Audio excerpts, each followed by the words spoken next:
flexibilities more closely align with U.S. parameters, thus reducing potential trade barriers for U.S. alcoholic beverages.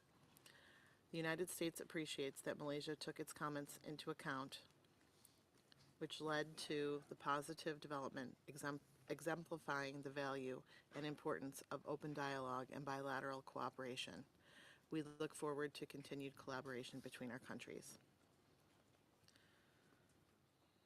Thank you, US. I would like to give the opportunity for Malaysia if they want to intervene in response. Malaysia, you have the floor.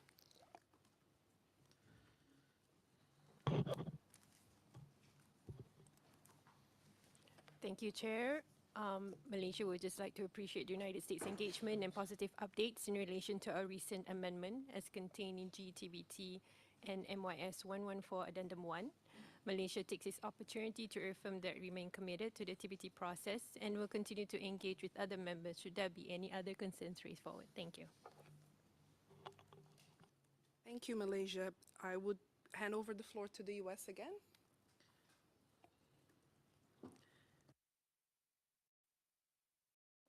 Thank you, Chair. Our next positive development has to do with the withdrawal of the draft royal decree regulating the accessible labeling of consumer products from Spain. The United States supports the goal of making products more accessible to consumers. We note for these types of measures to be effective, they should take into account technical limitations of product packaging. For example, certain packaging materials may not be compatible with embossed braille printing, and some package sizes may be too small to feasible measures to promote accessible labeling are considered. The United States also encourages Spain to coordinate with EU member states and other major trading partners on accessible labeling. Thank you, US. I'll hand over to the EU in case they want to respond. Doesn't seem to be the case. With that, US, you have the floor again. Thank you, Chair. Our last statement is on India's quality control orders for chemicals and petrochemical substances. The United States thanks India for addressing concerns raised by the United States and U.S. industry stakeholders regarding its mandatory quality control orders for certain chemicals. To date, India's Department of Chemicals and Petrochemicals has rescinded 38 QCOs related to chemical products, including polyethylene material for molding and extrusion, thereby eliminating burdensome technical and conformity assessment requirements. The United States has been raising concerns about India's QCO for chemicals in this committee since October 2020, and we thank India for acknowledging our concerns by rescinding 19 of the 44 QCOs covered by this specific trade concern. This positive development demonstrates the value of transparency and stakeholder consultation. The United States appreciates India's efforts to ensure its technical regulations, including QCOs and associated conformity assessment procedures, do not create unnecessary barriers to international trade. We encourage India to continue its domestic QCO review and look forward to similar progress being made to address additional chemical products covered by this SDC and other QCOs that have been raised in this committee. Thank you. Thank you, US. India, would you like to take the floor? Thank you, Chair. We thank the US for this update and the positive development report. We will have a statement on the whole QCO process under agenda number 4 later in the committee. Thank you. Thank you, India, and thank you, members, for all these really helpful updates. Again, encourage the more we hear positive good news, the more it's positive for the functioning of this important committee. So we can now move on to agenda item 2.C, 2.B, new SDCs. Secretariat has received advance notice of 71 SDCs, of which 18 of them are new, and all are included in the annex containing the draft annotated agenda. And just, again, refresh a little bit on process. We will consider these like we've done in the past, and the order they are listed in the annex. And once we start an SDC, I will give the floor to raising members, then to supporting members that are listed in the annex, and then those who have supported 3E agenda but not listed in the annex. And then finally, those who wish to support the SDC but were neither listed on the annex nor on the agenda, just raise your flag so we can give you the floor. The latter will be recording on the e-agenda as supporting the SDC, and this will be reflected by the Secretariat. At this point, I would first like to ask members if there's any additional SDCs not listed on the annex, or if any member would like to withdraw any of the concerns to let us know. I see the EU. Thank you very much, Chair. We would like to raise one new SDC against China, which is a draft measure that has not yet been notified. And the title is Cybercrime Prevention and Control Law. Thank you. Thank you, EU. I now give the floor to China. Thank you, Chair. We want to withdraw 2 STCs.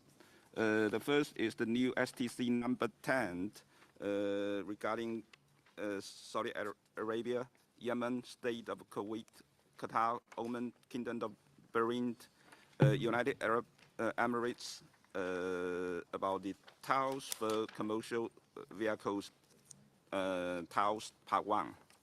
And then the second is the previously raised STC number 23. Let me see, regarding Saudi Arabia, technical regulation for electric vehicles. Thank you. Thank you, China. We take note of those. We'll go through the new SCC once we've gone through the ones listed in the annex.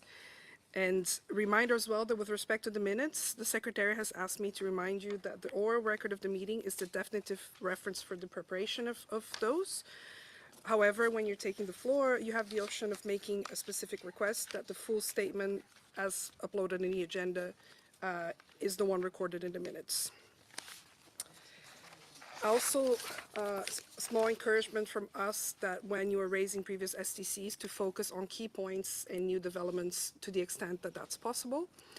And final additional housekeeping points, we will have the lost and found exercise at the end of the SDCs as well, in case there are technical issues and some member is unable to deliver their statements. And those who have not yet done so, please add your statements to e-agenda until Monday, March 9th, next week. And finally, if you're following the meeting through e-agenda, after each SDC is discussed, we will gray it out on the e-agenda, which means you can always pop back in and see under which item we are currently discussing. So with all those announcements, we can now move to the list of new and previously raised SDCs, starting with SDC number 1, India Wood-Based Boards Quality Control Order, raised by Thailand. Thailand, you have the floor.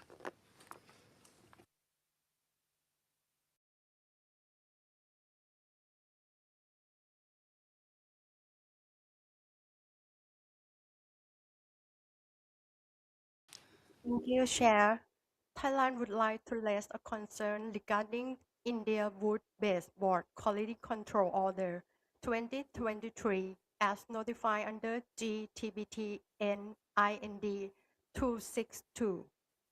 While Thailand fully supports the objective of ensuring product quality and consumer safety, we are concerned that the conformity assessment procedure administered by the Bureau of Indian Standards, or BIS, appear to create unnecessary obstacles to international trade. Thai manufacturers have reported that, although they have proactively complied with all prescribed requirements, they continue to face prolonged delay in factory inspection, delay in the issuance of licenses despite successful testing and inspection, and cases where the granted licenses do not appear as operative on the BIS website. These issues have effectively prevented Thai products from accessing the Indian market. Thailand has sought clarification through the India WTO TBT inquiry point and bilateral discussions, but has not yet received a substantive response. Thailand is concerned that such practices may be inconsistent with Article 5.2.2 of the TBT agreement, which require that conformity assessment procedure be undertaken and completed without unnecessary delay and not create unnecessary obstacle to international trade. Therefore, Thailand respectfully requests India to expedite factory inspection, clear and reasonable time frame, and ensure transparency and accuracy of licensing information published by BIS. Thailand remains committed to constructive dialogue with India and looks forward to India's timely response. Thank you, Chair. Thank you, Thailand. Do I see any further requests for the floor? If not, India. Thank you, Chair. India would like to thank Thailand for their interest in India's wood-based boats QCO. We appreciate the information shared and the interventions today. Our regulators are reviewing the concerns raised. We will provide a response after due examination of the issues raised at the earliest. Thank you. Thank you, India. Now moving to item 2, European Union amendment to the European Common Criteria-based Cybersecurity Certification Scheme raised by China. China, you have the floor. Thanks, Chair, for the floor. China would like to thank the EU for notifying the amendment to the European Common Criteria-based Cybersecurity Certification Scheme 2024/482 on August 4, 2025. However, we have several concerns on it. First of all, the definition of product series in the amendment lacks clarity, and the absence of explicit criteria for determining the minor change and the major change may lead to ambiguous interpretations of these three terms, thereby hindering the amendment's implementation. The second is point 6 of the preamble to the amendment refers to changes in the threat environment, but the definition of changes in the threat environment is unclear, which may lead to ambiguities in interpretation and hinder the implementation of this amendment. The third one is point 12 of the preamble to the amendment refers to the security target claims, yet fails to specify concrete requirements for such statements. Moreover, the public claim of security target may involve core security architectures of corporate products, thereby posing risks of commercial confidentiality breaches. To avoid unnecessary obstacles to trade, we here suggest that, first of all, regarding the definition of product series, it is recommended that the EU provide further illustrative examples to avoid ambiguity. Second, it's recommended that the EU specifies the demarcation between minor change and major change. The third is regarding changes in the threat environment. It is recommended that EU provide specific clarifications on changes in the threat environment across different dimensions, such as data sensitivity and application scenarios. The fourth is it's recommended that EU clarify the content, scope, precise, and standards for safety target claim. The last is it's recommended that EU to specify the level of safety target claim and introduce new provisions protecting information used for certification within the current regulation 2024/482. Thank you. Thank you, China. I now give the floor to the EU to respond. Thank you, Chair. The European Union would like to thank China for its comment on the draft Commission implementing regulation amending implementing regulation EU 2024/482. The EU is still reviewing China's comments and will provide a comprehensive reply as soon as possible.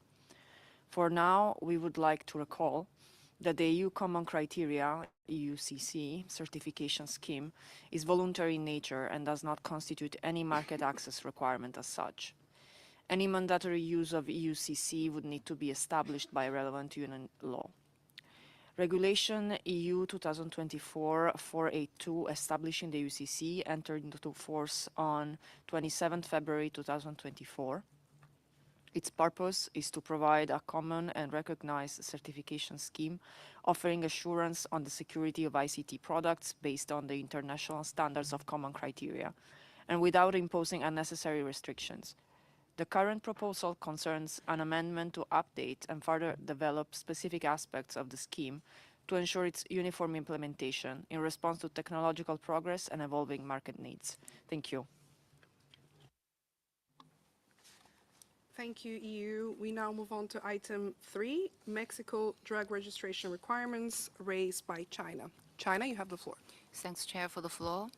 The 3 technical regulations we concerned are implemented by the Federal Commission for Protection Against Sanitary Risks of Mexico.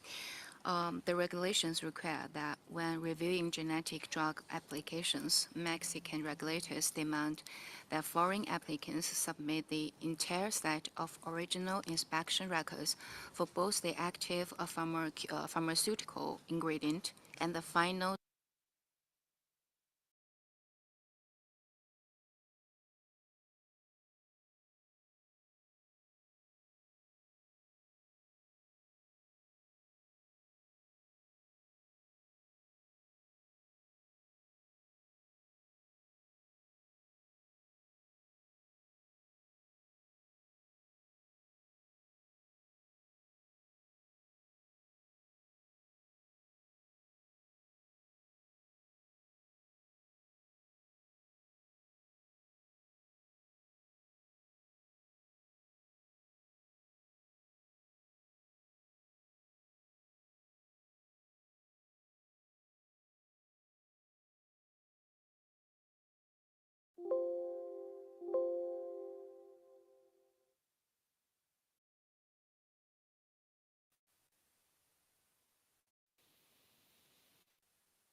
Presidenta, nuestra delegación solicita que para todas las intervenciones se incluyan en las actas las versiones completas disponibles en la e-agenda.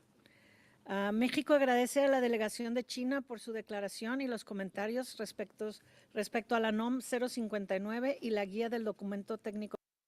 Joint Technical Document Guide. We would like to say that these comments have been sent to the competent regulatory authority for due consideration. Equally, we would like to inform you that the relevant regulations are currently being reviewed. So, the comments received are timely and will be analysed with due attention. Mexico would like to reiterate its willingness to hold open and constructive dialogue, as well as following up on the requests that have been submitted in order to continue to strengthen bilateral cooperation. Thank you. Yes, Mexico. Thank you, Mexico. On to STC4, Oman, implementation of the excise digital tax stamp raised by the U.S. United States, you have the floor. Thank you, Chair. The United States appreciates Oman's notification of its digital tax stamp, or DTS system, to the WTO in October 2025 as GTBT NOMN 570. However, Oman has not responded to U.S. comments on this measure. Given our continued concerns, we're raising our primary issues on the floor. The United States welcomes the announcement that the Omani Tax Authority, or OTA, has suspended the implementation of the DTS on soft drinks until further notice. We ask that Oman please clarify whether this suspension is permanent or just a postponement. Further, we seek to clarify as to why OTA suspended the implementation of the DTS on soft drinks, but not energy drinks. Could OTA provide an explanation as to why these other excise goods are still subject to the DTS? We continue to believe that the requirement that tax stamps be placed on every container of energy drinks sold on the Omani market places an excessive burden on U.S. beverage exports to Oman. Has Oman considered less trade restrictive alternatives to achieve its objective of preventing the circulation of counterfeit products? The United States welcomes further discussions with Oman to explore less trade restrictive ways to achieve Oman's regulatory objective. Thank you, Chair. Thank you, United States. I have Oman online. No? If not, we will revert to Oman's intervention on the lost and found exercise at the end of this agenda item. We now move on to SCC 5, EU proposal for regulation as regards the extension of scope to downstream goods and anti-circumvention measures raised by China. China, you have the floor.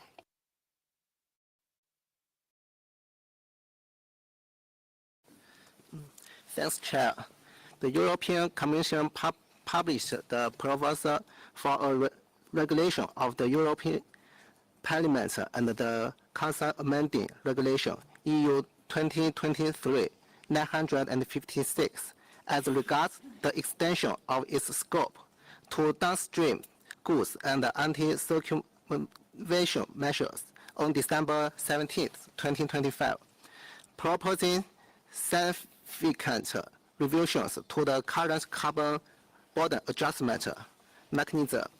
We noticed that the revisions include, first of all, extending the scope of CBAM from existing basic materials such as steel and aluminum to approximately more than 180 downstream products that use these materials, such as machineries, vehicles, and metal products.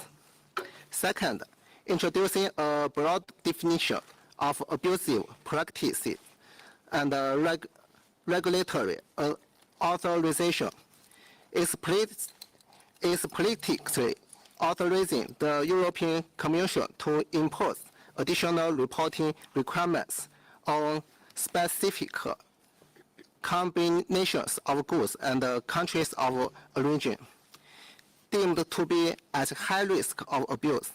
Otherwise, relevant imports must calculate carbon emissions using the stricter country-specific default value.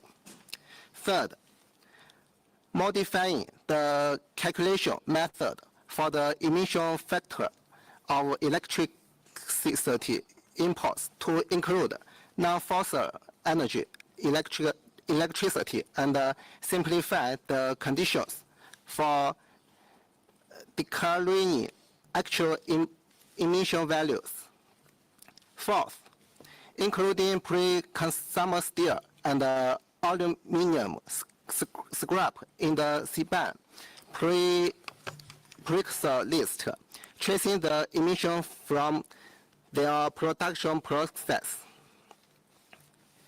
Simultaneously, the proposal plans to establish a temperature decarbonization fund intended to use part of the CBAM revenue to support EU producers at risk of carbon leakage in their green transition. So China has several concerns on EU's provision, which might pose a serious impact on China's exports industries and is suspected of violating WTO rules in several aspects. I would like to highlight some of them. First, Russia's lack of scientific basis transparency and technical feasibility, such as deficiencies in the default value method and neglecting existing emission reduction efforts of mechanism in the proposal match fail to adequately recognize and incorporate the carbon management system and impractical transparency requirements. Second, stringent data requirements endanger commercial secrets and information security. Third, existing necessary trade restrictions and creating unreasonable economic distortions. Based on above serious concerns regarding the EU's CBAM revision proposal and to uphold the fairness of the multilateral trading system and global climate cooperation, we can upon the EU to strictly comply with the WTO rules, fully consider the special circumstances of developing countries, and provide affected industries with reasonable transition periods and technical support. We would like to make 6 suggestions as follows. First of all, suspend the downstream extension and conduct a comprehensive impact assessment. Second, strictly define and enhance the transparency of anti-circumvention measures. Third, ensure the scientific and fair nature of accounting methods. Fourth, establish legally binding data security safeguards. Fifth, inclusive multilateral negotiation process immediately. Specialized international consultation on carbon border adjustment measures. The last one is provide substantive support and explore mutual recognized pathways. That's all. Thanks, Chair. Thank you, China. I now hand the floor to the EU to respond. Thank you, Chair. The EU takes due note of the continued interest of our WTO partners in the EU carbon border adjustment mechanism. And this is why the EU has proactively informed members on recent development of the measure in relevant committees of the WTO, notably the Committee on Trade and Environment. The CBAM has entered into its definitive phase on 1st of January 2026, with a gradual phase-in of the CBAM charge. The EU already informed members in the Committee on Trade and the Environment and via its communication of 27 January 2026 on the most recent development on CBAM implementation for its definitive phase and the new changes proposed by the Commission. This is in line with the EU ongoing effort to engage with members and to facilitate the transparent and inclusive development of the EU climate policy. The European Commission adopted a proposal to amend the CBAM regulation, including to expand the scope of the CBAM to certain downstream products, the CBAM review report, and the proposal to establish a temporary decarbonization fund. On 22nd December 2025, the Commission also published the official in the official journal of the EU several implementing and delegated acts for the implementation of CBAM. These will be followed by in-depth guidance document to best support third countries operators. And finally, the EU will continue to inform members in relevant WTO committees in a timely manner about any development regarding the implementation of the EU Carbon Border Adjustment Mechanism. Thank you. Thank you, European Union. We now move on to SDC 6, Indonesia Decree on Mandatory National Standard for Tire, raised by Korea and Japan. Korea, you have the floor. Thank you, Chair. Korea fully recognizes and supports Indonesia's legitimate objective to ensure the safety and quality of tires. It is precisely with this shared objective in mind that Korea raises concerns about certain provisions in regulation of the Minister of Industry number 9 of 2025 on the mandatory implementation of the Indonesian national standard for tires that appear to be more trade restrictive than necessary to achieve it. Article 12, paragraphs 2 and 3 of the regulation require manufacturers producing tires under a third-party trademark, whether through a cooperation agreement or contract manufacturing arrangement, to first hold a valid SNI certificate for their own proprietary brand. This effectively bars manufacturers whose business models are built entirely around licensed or contract production, regardless of their technical competence. Korea's core concern is that the own brand requirement has no meaningful link to product safety. Safety is ensured through quality management systems and product testing, not through brand ownership. The requirement therefore imposes a disproportionate burden on manufacturers without delivering a commensurate safety benefit. Korea considers this measure potentially inconsistent with Article 2.2 of the TBT agreement, which prohibits measures more trade restrictive than necessary, and Article 5.1.2, which requires that conformity assessment procedures not be applied more strictly than necessary to ensure product conformity. Korea respectfully urges Indonesia to amend Article 12 to remove the own brand certification prerequisite. Thank you. Thank you, Korea. Japan, you have the floor. Thank you, Chair. On January 24th, 2025, Indonesia's Ministry of Industry issued MOI Decree number 9 of 2025 concerning mandatory implementation of the Indonesian National Standard for Tires. The regulation provides for 1.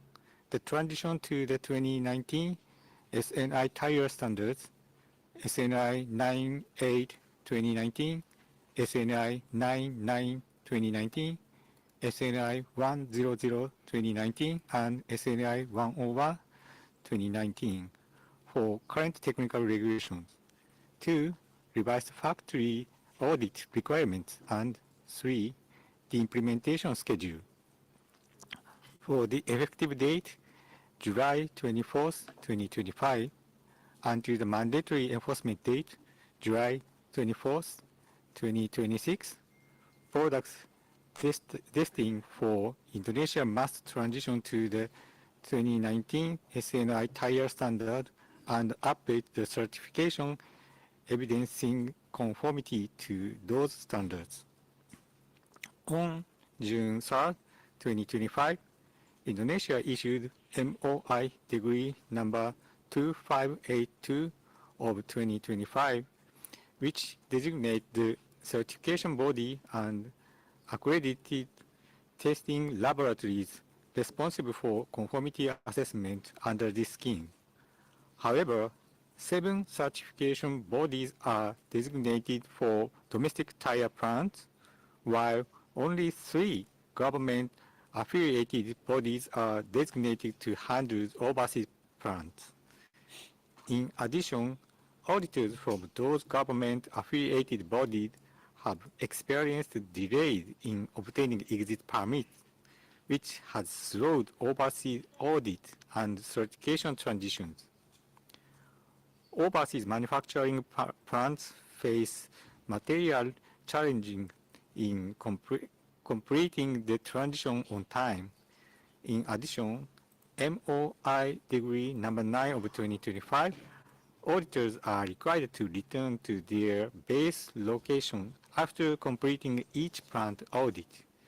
Does not permit multiple factory audits to be conducted in series as was previously the common practice, further complicating efficient audit planning for overseas manufacturing plants.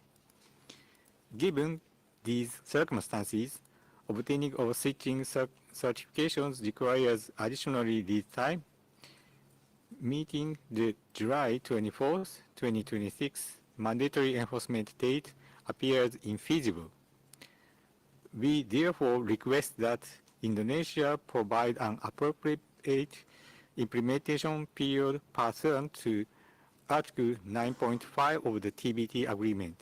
Thank you, Chair. Thank you, Japan.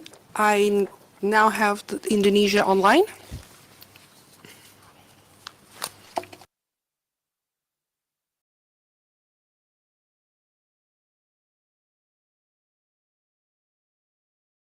Indonesia, you have the floor. Okay.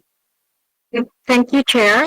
Indonesia expresses its appreciation for the active engagement of Korea and Japan regarding the mandatory implementation of the Indonesian National Standard SNI for tire products. Indonesia reiterates that the policy has been formulated and implemented in a transparent and non-discriminatory manner, and remains aligned with the legitimate objective set out in the WTO-TBT agreement, particularly with respect to ensuring safety and protecting consumer interests.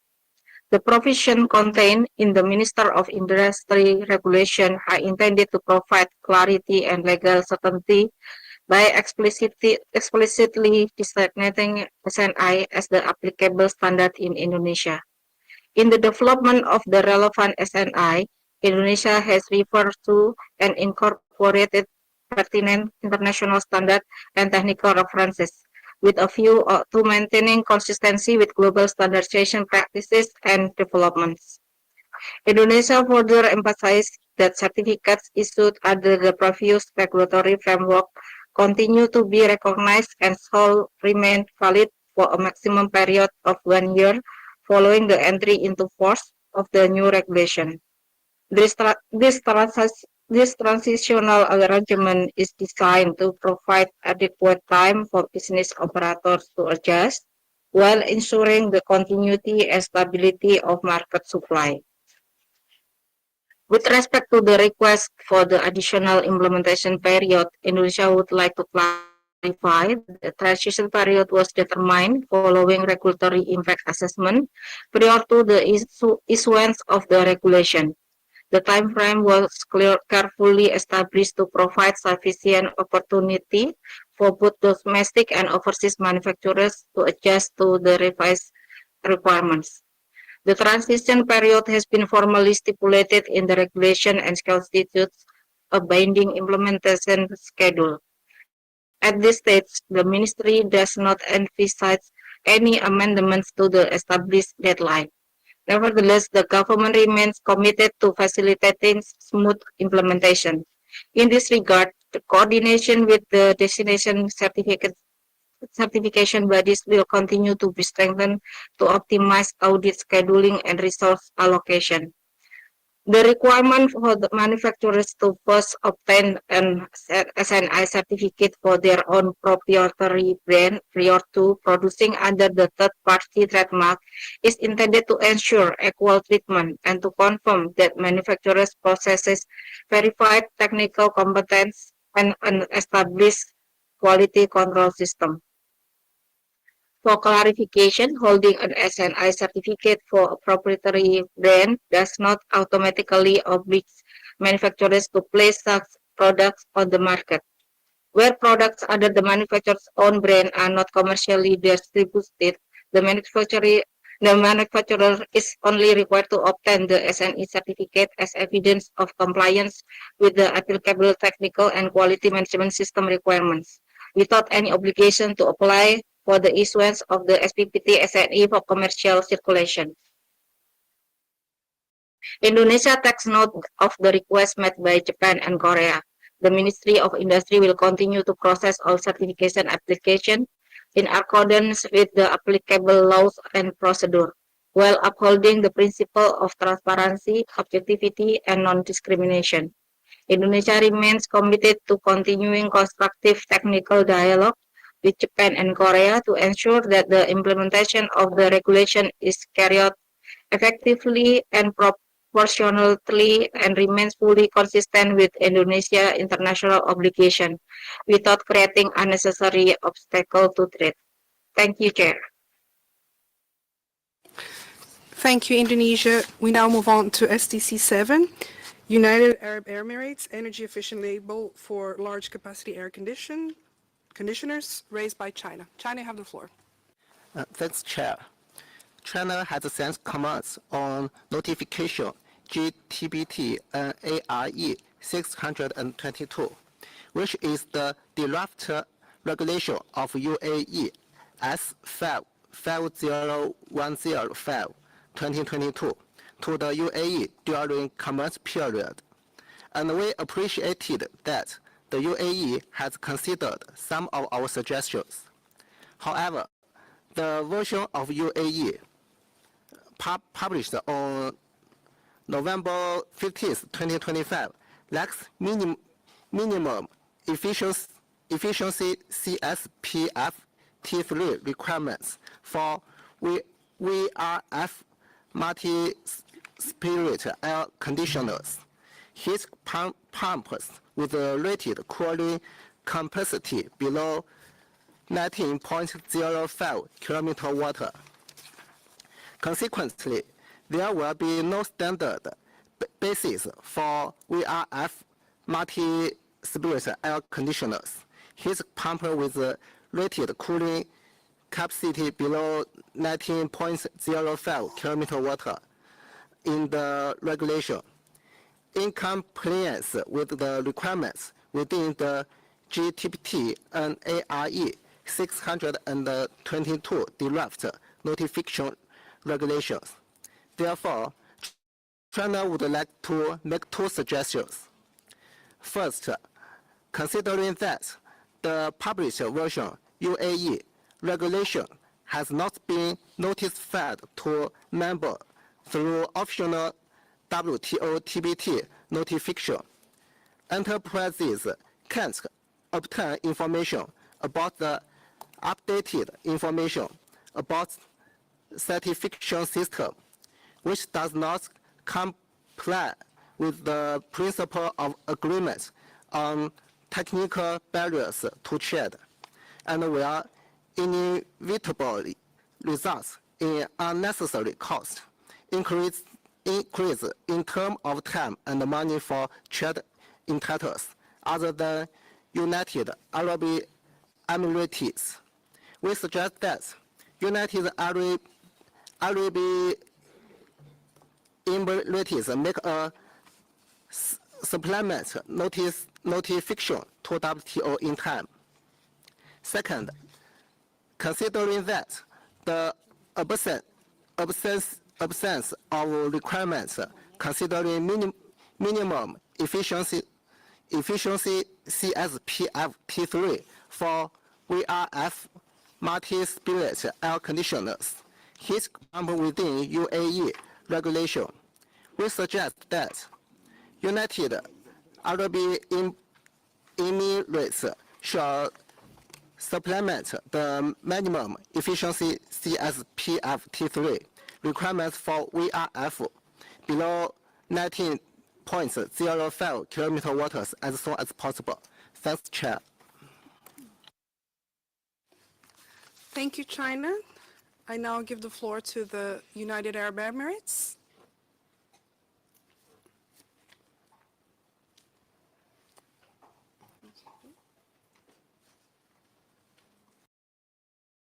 I don't see them online either, so we will revert to this under the lost and found item at the end of the week.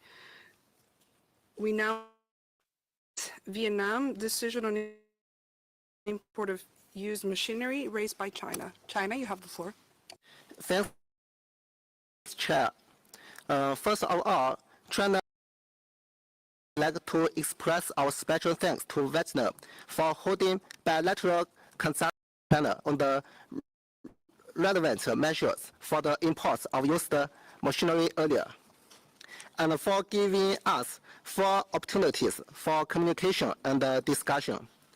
During the consultation, China put forward specific concerns on relevant issues, and the Vietnamese side has clearly stated that it will fully consider the suggestions put forward by China and take them back for careful study.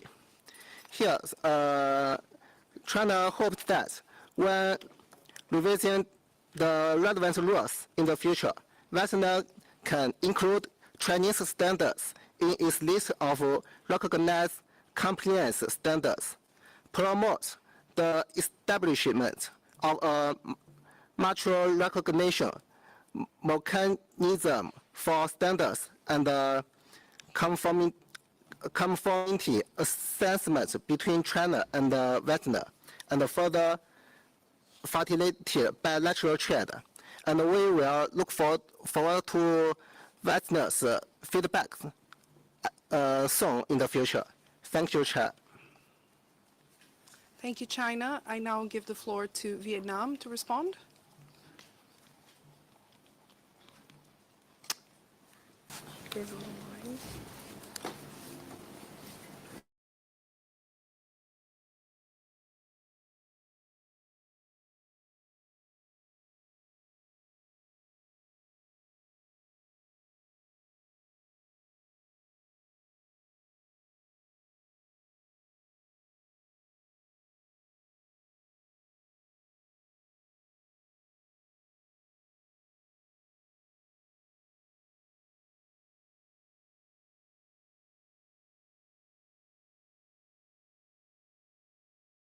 Recording stopped.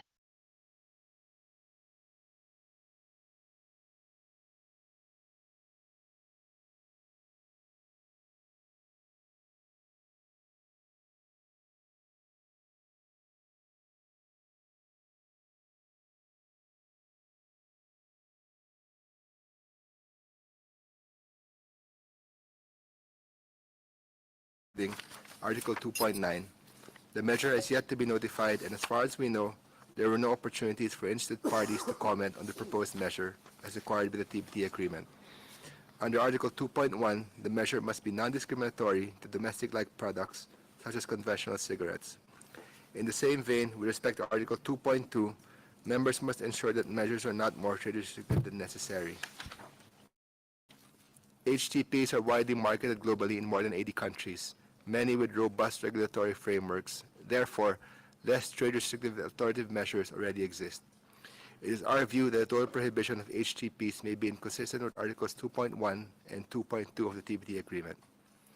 The Philippines recognizes that members have a right to regulate tobacco products to protect public health, but we request Vietnam to ensure that these measures, number one, comply with transparency and notification obligations of the TPT agreement, is no more trade restrictive necessary, does not discriminate between important domestic products, and aligns with Vietnam's WTO commitments.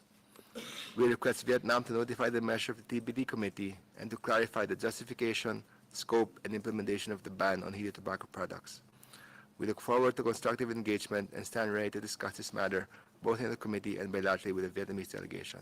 Thank you, Chair. Thank you, Philippines. I see Dominican Republic has raised their flag. Dominican Republic, you have the floor. Gracias, señora Presidenta. Thank you, Chair. The DIC would like to join the concern raised by the Philippines with the resolution adopted by Vietnam, where they established the prohibition of tobacco products and e-cigarettes. We have an important tobacco industry where we export a lot of tobacco products. We recognize the sovereign right of Vietnam to adopt measures to protect its consumers' health in line with its national priorities and in line with the provisions of the WHO. However, we observe with concern that the notification hasn't been notified to the TBT or to other technical committees, in spite of its considerable impact on the tobacco product market. In line with the TBT agreement, measures should be proportional and shouldn't restrict trade more than necessary. On this, therefore, it is important that members comply with transparency notifications and that they notify their notifications in line with the articles of the TBT agreement, which establish that provisions that could have an impact on trade should be notified in advance and with reasonable time periods for comments, thereby guaranteeing the transparency of the regulatory process. On this, a full ban is the most restrictive and serious barrier to trade, and it will also we would encourage other alternatives that would also help cover and protect consumer health, but would have a lesser impact on trade.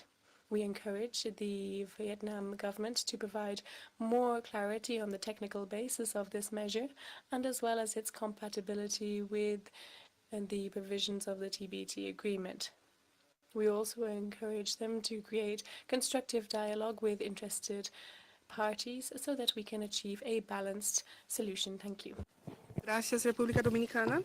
I now give the floor to Vietnam, but it seems they are not in the room, so we'll pick up with them on the agenda item. We now move on to item STC 11, since STC 10 has been withdrawn. Thailand rules, procedures, and conditions for the use of methyl alcohol, raised by China. China, you have the floor.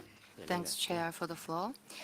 On February the 7th, 2025, Thailand's Food and Drug Administration issued notification number 765, which is scheduled to take effect in August 2025, proposing a complete ban on the use of the production of herbal products, including the process of extracting raw materials from herbs. Scientific data accordance with Article 2.2 of the TBT agreement, we here suggest that, first of all, set a reasonable methanol residue limit for herbal products in accordance with the international practices, classify methanol as a Class 2 solvent, and set residue limit at 0.3%. The second is provide a detailed risk assignment report for the ban and establish differentiated methanol residue limits for different types of herbal medicines instead of adopting a uniform prohibition. The third is that a reasonable transition period to allow trade participants sufficient time for technical upgrading, process transformation, and compliance verification. And thanks, Chair. Thank you, China. I now give the floor to Thailand online. Thailand, you have the floor.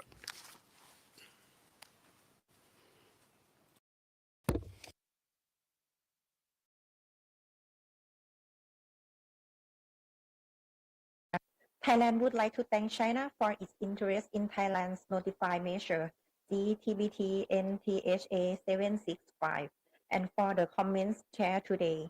We will convey the comments and concerns raised to the relevant authorities for their careful consideration and will provide further clarification in due course. Thailand remains open to continue dialogue with China on this matter. Thank you, Chair. Thank you, Thailand, and apologies, Vietnam. I didn't see you in the back of the room. We're fully packed today. There's 150 people in the room. Don't hesitate to raise your flags to get our attention here on the floor. Would you like to intervene now under STC number 9 to respond? Okay, thank you. Actually, my colleague is joining online, but she pushed the button and just text to me, cannot didn't get the response from you.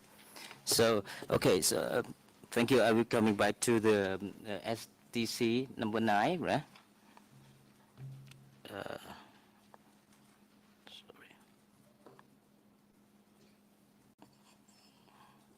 I think we have STC number 8 and 9, which we unfortunately missed your intervention. So do let us know if you prefer to come in now or... Now, yeah. Okay. Okay. You have the floor. So, actually, to the STC number 9, Vietnam thanks to Philippines and Dominican Republic for its interest and for the opportunity to clarify this matter. Resolution number 173/2024 QH15 introduced a comprehensive prohibition of electric cigarettes, heated tobacco products, and other new tobacco products effective from 2025.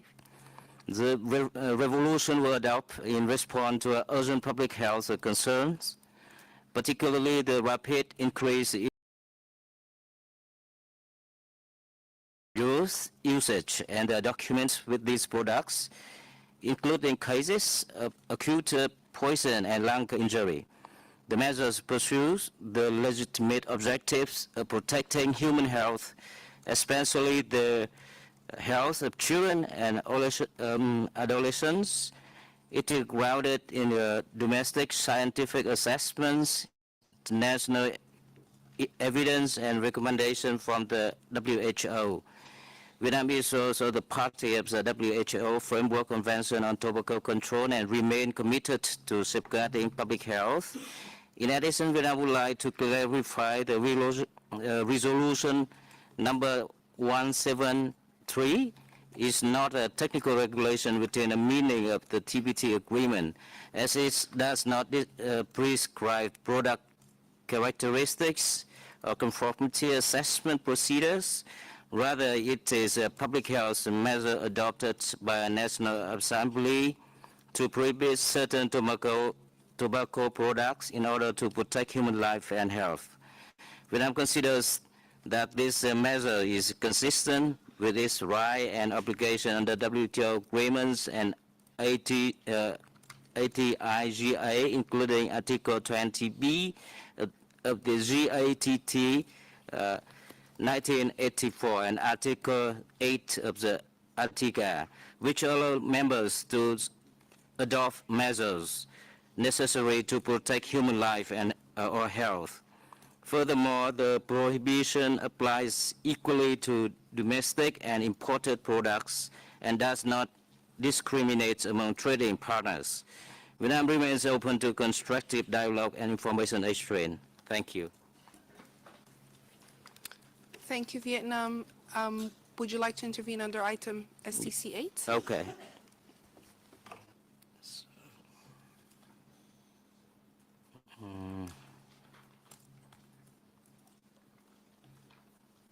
Sorry. So for the number 8, Vietnam thanks concern and for its continued engagement on this matter. Vietnam has taken note of the points and suggestions raised by China. Given the technical nature of the issue involved, Vietnam is currently coordinating with relevant competent authorities to carefully review the matter. Vietnam will continue to work closely with the relevant domestic agencies and will provide further information to China once our internal consultations have been completed. Vietnam values the constructive dialogue with China and remain open to continue exchanges on this issue. Thank you. Thank you, Vietnam. And again, apologies, we missed you in the room. Apologies to members for this little back and forth. We can now go back to STC 12, Kingdom of Saudi Arabia, Good Agricultural Practice, raised by the European Union. You have the floor. Thank you, Chair. The European Union would like to thank the authorities of the Kingdom of Saudi Arabia for notifying the draft Animal Production Standards Saudi Agricultural Practices under GTBTN SAU 1392 on 17th March 2025 for WTOs. The EU submitted corresponding comments to be considered by Saudi Arabian authorities. At the outset, the EU recognizes the right of Saudi Arabia to pursue high sustainability standards in agricultural production. The EU fully approves food safety, sustainability, animal welfare, and environmental protection. However, the EU has serious concerns regarding the ongoing implementation of the Saudi agricultural practices, particularly as applied to poultry production. The EU notes that the Saudi GAP requirements impose extremely detailed and wide-ranging obligations on operators across multiple areas, including food safety, sustainable agriculture, workers' rights, animal welfare, and environmental protection. Many of these requirements go beyond the characteristics of the product itself and are difficult to reconcile with the EU's own equally high regulatory framework. In particular, the EU is concerned about requirements related to workers throughout the supply chain, such as maintaining detailed medical records and personal data for all employees, including gender, dates of birth, and addresses. Such obligations may be incompatible with EU legal framework on data protection and raise questions of proportionality. The EU is also concerned that the measures could result in de facto discrimination between domestic and imported products, as domestic producers may be better placed to comply with procedural and administrative requirements. This raises concerns under Article 2.1 of the TPT agreement, and for food safety-related provisions, Article 2.3 of the SPS agreement. Furthermore, the EU considers that the measure may be more trade restrictive than necessary to achieve the stated objective of improving sustainability in the poultry supply chain, considering Article 2.2 of the TPT agreement. The extensive reporting and administrative obligations seem to create a significant burden for businesses, potentially discouraging small operators from participating in trade with Saudi Arabia and ultimately reducing competition, which could be counterproductive to sustainability objectives. The EU also notes potential implications for Saudi Arabia's broader food security strategy, as excessive regulatory burdens and possible disruptions to respond. Saudi Arabia, have the floor. Thank you, Chair. The Kingdom of Saudi Arabia would like to thank the European Union for raising concerns regarding animal production standards, poultry production standards, Saudi Good Agriculture Practices, GAP.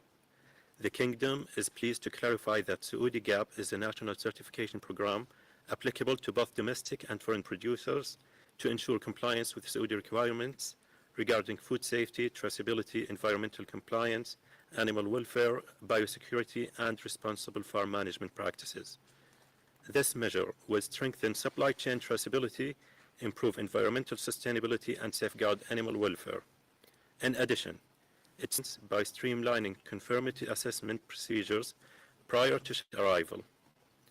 Saudi Arabia's position in cross-border trade index, together with alignment of Saudi GAP with internationally recognized good agriculture practices, practice frameworks such as Global GAP, Red Tractor, and the Codex Alimentarius Commission principles, reflects the Kingdom's strong commitment to enhancing trade facilitation and achieving regulatory harmonization in line with international best practices. Saudi GAP standards for poultry have drawn upon internationally recognized guidelines and standards to ensure consistency with global best practices. Those guidelines and standards are necessary to fulfill the objective of improving sustainability of poultry supply chain. Saudi Arabia remains committed to advancing a sustainable and resilient food system consistent with its wider food security strategy, while upholding to its WTO obligations. Technical requirements are science-based and are grounded in internationally recognized references, FAO, WHO, and OIE. In line with Article 2 of the TBT agreement, Saudi Arabia has carefully considered comments from WTO members regarding Saudi GAP to ensure its alignment with internationally recognized standards and established regulatory practices. Furthermore, the Ministry of Environment, Water and Agriculture is willing to hold workshops for competent authorities to address any concerns related to Saudi GAP measure, and Saudi Arabia reiterates its commitment to transparency with WTO members, welcome the ongoing cooperation with the European Union, and expressed its readiness to continue bilateral discussion to address its concerns constructively. Thank you, Chair. Thank you, Saudi Arabia. Now moving on to STC 13, Vietnam, draft national technical regulations, European Union, and supported by I thank the Peace of Vietnam for notifying the draft national technical regulation under GTBTN VNM 386 on